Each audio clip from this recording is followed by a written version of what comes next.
সংগঠন green island ফাউন্ডেশনের পক্ষ থেকে সেই ডাক্তার ম্যাডামের সঙ্গে যে বর্বরতার হত্যাকাণ্ড হয়েছে তারই প্রতিবাদে আমরাও সামিল হয়ে যাতে অতি বিলম্বে সেই দোষীদের শাস্তি প্রদান করা হয়,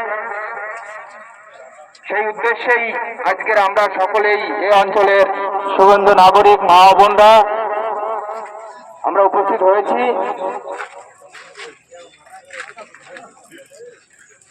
আমরা আজকের এই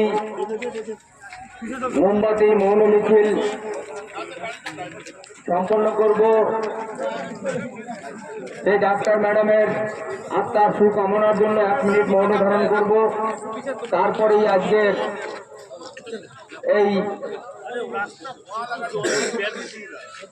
মিছিলের সুসম্পন্ন